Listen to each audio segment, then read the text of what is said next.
2012 até hoje, a companhia retornou para os seus acionistas, incluindo os dividendos IPCA mais 10,6. Uma das dívidas da companhia ali tem um covenant, né, que tem ali se eu não me engano, acho que é 4 vezes de alavancagem ali que não pode passar. E hoje, teoricamente, tá chegando muito perto disso, vai. Aí a minha pergunta é: como que a companhia vai se preparar para isso? Será que vai segurar um pouco o dividendo para essa alavancagem ser controlada de uma forma mais rápida, ou vai querer continuar pagando o dividendo e vai fazer um jogo de cintura para continuar fazendo as duas coisas?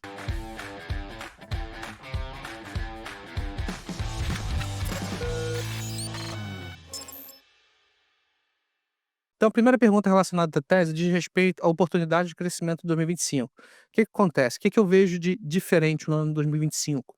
É que se 2024, 2023 e por aí vai, foram marcados às vezes por 2, 3 leilões, às vezes leilões de mais de 10 bilhões de oportunidade de investimento, esse ano parece que deu uma secada. A gente tem somente uma oportunidade de leilão para 2025, para o segundo semestre de 2025, e o volume de oportunidade vai ser na casa dos 3 bilhões de reais.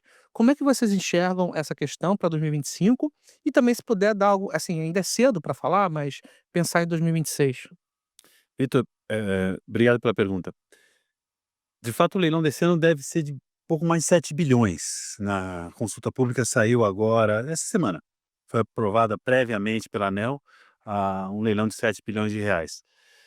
Eh, Antes de mais nada, acho que vale a pena falar que o negócio de transmissão, que é percebido como renda fixa por todo mundo, tem mostrado nos últimos anos um crescimento importante. E a companhia vem fazendo exatamente isso. Ao mesmo tempo que ela performa muito bem a gestão dos seus ativos, ela vem buscando crescer com novos projetos ou crescer reforçando e atualizando os ativos que ela tem na concessão paulista. Então, independente do que vai ser leiloado esse ano, nós temos hoje na carteira para realizar 13,5 bilhões de reais de investimento. Então, o tamanho do leilão desse ano, que eu acabei trazendo uma informação adicional que você tinha, ele é pouco relevante para nós, porque nós de fato já temos uma carteira que indica um crescimento importante para a companhia. Esse crescimento, para colocar um pouco em perspectiva, dos 13,5 bilhões, 8 bilhões são projetos que nós ganhamos em leilões dos últimos anos. Perdão, 8 bilhões em 6 projetos que ganhamos no leilões dos últimos anos. E esses 6 projetos, quando prontos, e eles vão ficar prontos nos próximos 3 anos, vão trazer para a companhia receitas de 1 bilhão de reais adicional. Então, a gente já tem um crescimento encomendado na minha carteira de projetos de leilão que eu vou realizar em 8 bilhões de reais. E além disso, nós temos 5,5 bilhões de reais que a gente vai entregar em reforços e melhorias, aumentando a base de ativos da concessão paulista, que é uma concessão que tem ativos que depreciam, e conforme eu preciso atualizar os ativos, eu vou fazendo investimentos, o que também me traz receita adicional na faixa de 12 a 16% do CAPEX realizado. Então, hoje nós já temos o crescimento encomendado dentro da companhia e a gente vê, independente disso, que o mercado seguirá crescendo nos próximos anos, na necessidade de você reforçar o sistema de transmissão para poder usar o máximo de energias renováveis e intermitentes que seguem crescendo no Brasil. Só uma desculpa se você ia falar. Eu só ia complementar que, nessa questão, né, de que esse é um crescimento recorrente que a gente tem internamente. No ano passado, Uhum. a gente investiu 1,4 bi de reais em reforços e melhorias, que é esse CAPEX que é orgânico, né, dentro das concessões que nós já temos. Mas ao mesmo tempo, a gente terminou o pipeline também com um volume até um pouco superior do que a gente começou o ano. É porque a gente já teve mais autorizações, então é uma coisa cíclica. A gente, em 2024, teve 1,7 bi de novas autorizações. Então, se você compara com o tamanho desses leilões, né, que são menores, quer dizer, já é um volume bem expressivo Verdade. A gente nós temos estima organicamente. investir até o final da concessão paulista algo por volta de 1 bilhão de reais por ano como valor mínimo. Então a companhia tem, na concessão, como dizia a Silvia, um crescimento orgânico. Uhum.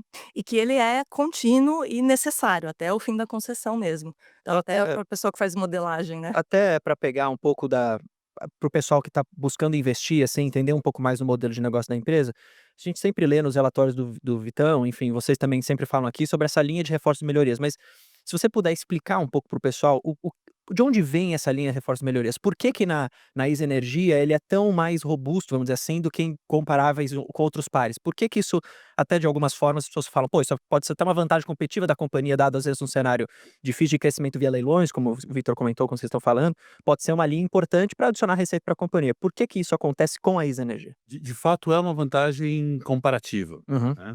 Existem 2 tipos de concessão, a grosso modo. As concessões que são como essas que vão a leilão esse ano, onde se investe no ativo e uma vez operacional, você tem uma receita prevista de 30 anos ajustada pela inflação.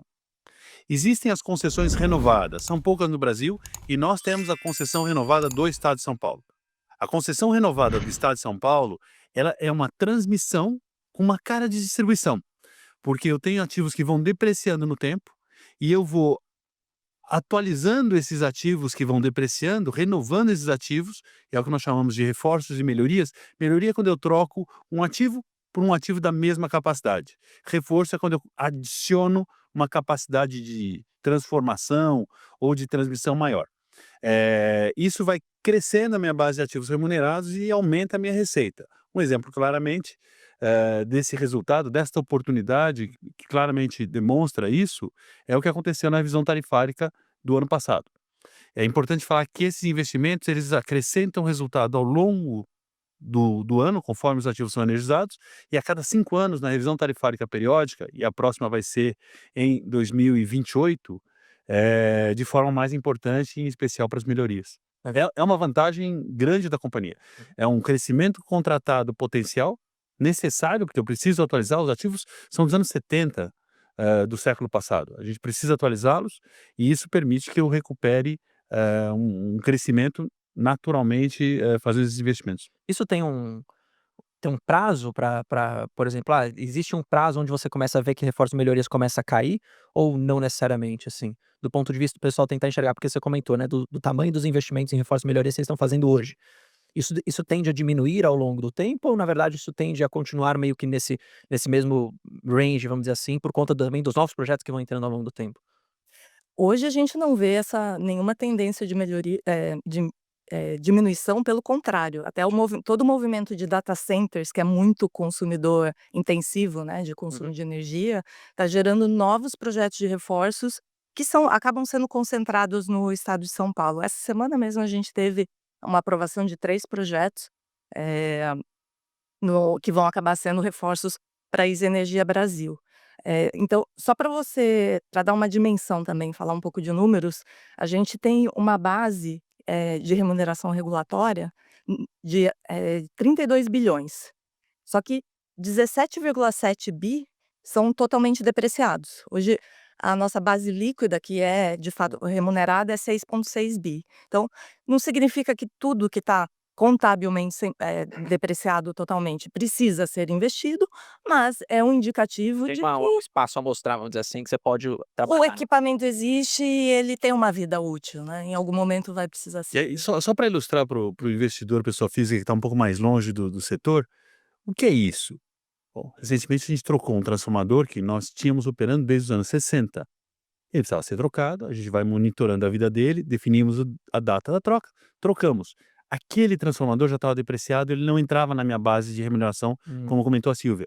O transformador novo vai Ele vai trazer a remuneração por mais 30 anos. Um outro exemplo, a gente tem uma linha no interior de São Paulo que está sobrecarregada.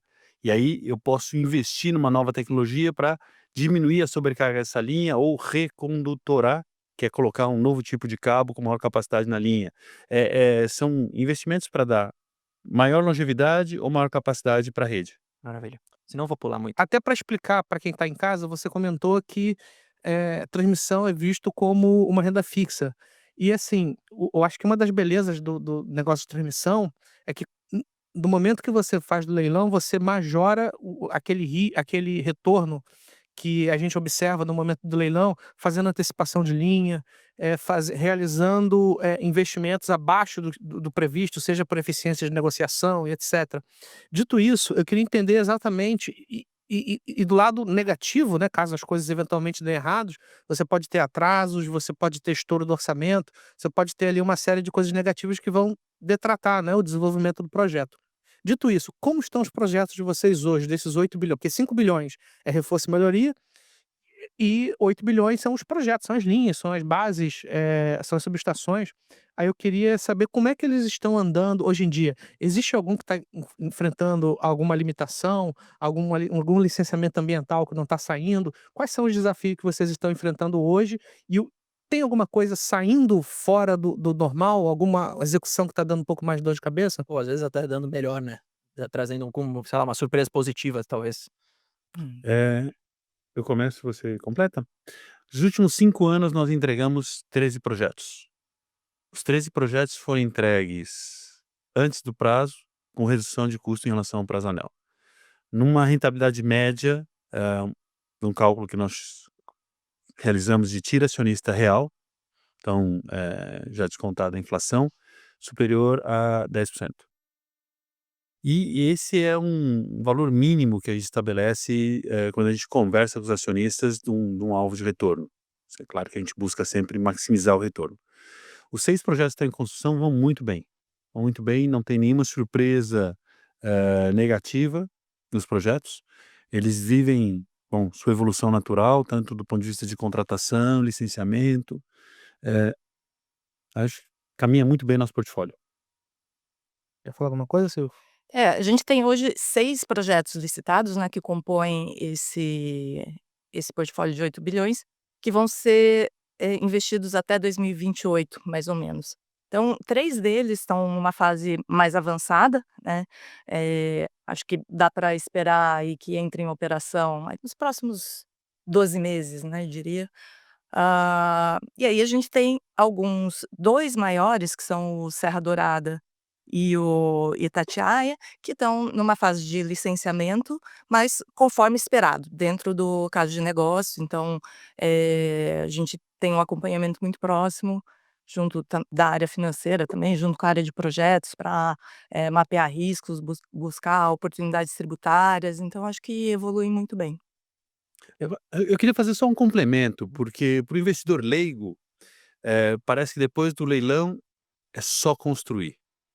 Saber construir um projeto controlando os riscos e as oportunidades, como comentava a Silvia, entregando ele antes do prazo, com bons parceiros, e com qualidade, não é qualquer empresa que sabe fazer. Existem várias histórias de empresas que ganharam leilões e sequer terminaram seus projetos. Muitas histórias. Eles acabam voltando para nossos leilões. A Easy Energia Brasil é uma das empresas que mais ganhou leilões ao longo da história dos leilões, e ela vem conquistando lotes de modo permanente, como eu falei, desses 13 projetos que a gente já entregou, dos 6 que a gente tem para entregar. Eu diria que é uma competência diferenciadora da Easy Energia Brasil, a capacidade de ganhar o lote conhecendo muito bem aonde ela está entrando e depois conseguir executar. Maravilha. Eu quero entrar num ponto, que aí a gente tá falando de projetos. Queria falar um pouco sobre a questão do RBSE, que isso tem se tornado. Não é um problema, não é essa a palavra, mas o pessoal tem perguntado bastante e fala assim: "Pô, mas em 2028 acaba", e aí me corrija os números aqui, mas mais ou menos metade da receita reportada no último resultado, metade vem de RBSE, mais ou menos, né. Sim. Depois você fala o número exato. E aí o que que o pessoal fica, entre aspas, com medo? Isso tem um prazo, na verdade é um prazo conhecido desde o início, na verdade, então ali em 2028 sucesso. E aí a pergunta que as pessoas fazem, e eu também estou fazendo ela agora, é o seguinte: em 2028, com o término do RBSE, como é que vai ser a geração de receita da companhia para o futuro? Dá para a gente dizer que esses projetos que estão sendo construídos hoje, que vão ser colocados em operação até lá, alguns deles, isso já vai ser possível netar essa perda do RBSE, ou ainda a companhia vai caminhar por alguns anos ou por alguns trimestres com uma receita menor dado a perda do RBSE, mas depois isso acaba compensando com os nossos projetos? Esse fluxo, assim, se vocês puderem dar um pouco de visão, ia ser interessante para o ponto de vista do investidor também. É. Essa é exatamente a nossa estratégia, e é um movimento que a gente vem tentando se antecipar, né, desde os últimos anos, onde a gente contratou esse crescimento importante, sabendo que em 2028 uma componente importante do nosso fluxo de caixa vai deixar de existir, que só para resgatar um pouco o conceito, a RBSE tem a componente financeira e a componente econômica. A econômica, ela continua, ela hoje está num valor, de ciclo, né, de 556 milhões por ano, e a componente financeira está 1.500 bi. Então essa de 1,5 bi vai acabar em 28. Porém, a gente tem aqueles 6 projetos que a gente está construindo, eles vão gerar em torno de 1 bi quando entrarem em operação, e eles vão entrar em operação até 2028.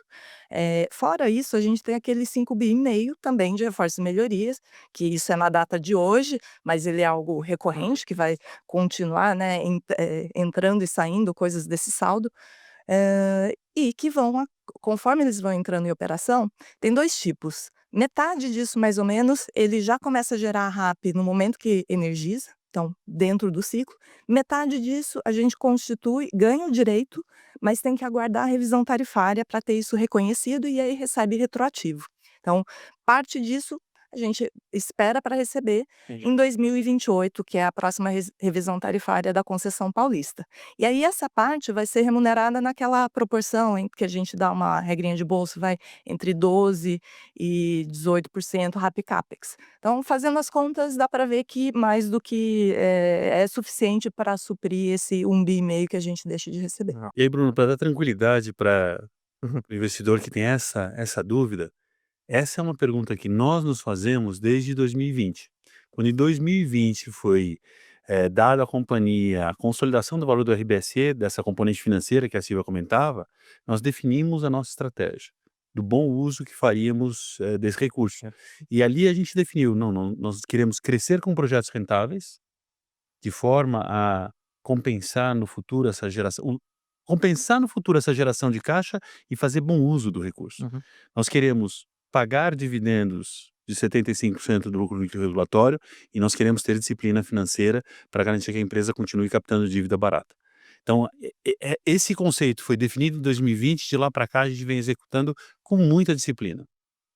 Então não precisa, no final do dia, o investidor não precisa ficar com medo, porque eu até falo isso, porque no final do dia todo mundo sabe dos prazos, né? Eu acho que desde o início. Às vezes o investidor é pego de surpresa porque ele fala, putz, eu não sabia, será que a companhia não sabe? Mas na verdade todo mundo sabia, né? Desde o início. Eu acho que essa gestão, talvez de alocação de capital que você estava comentando aqui, acho que também eu diria que pode ser uma vantagem competitiva da companhia frente a alguns pares, um pouco dessa responsabilidade. Aqui é minha opinião como também acionista. Acho que essa responsabilidade na alocação de capital, não pensando só no hoje, né? Mas pensando lá na frente. E aí, no ponto de vista do dividendo, posso fazer uma pergunta aqui, Vitor? Manda ver. Do ponto de vista do dividendo, acho que isso também. E aí eu tô trazendo aqui a visão do acionista, também pessoa física. Tem muito um jogo de cintura do tipo, eu quero dividendo muito bom hoje, mas às vezes esse dividendo muito bom hoje pode abrir mão, das vezes, de um bom projeto que pode gerar um bom dividendo lá no futuro.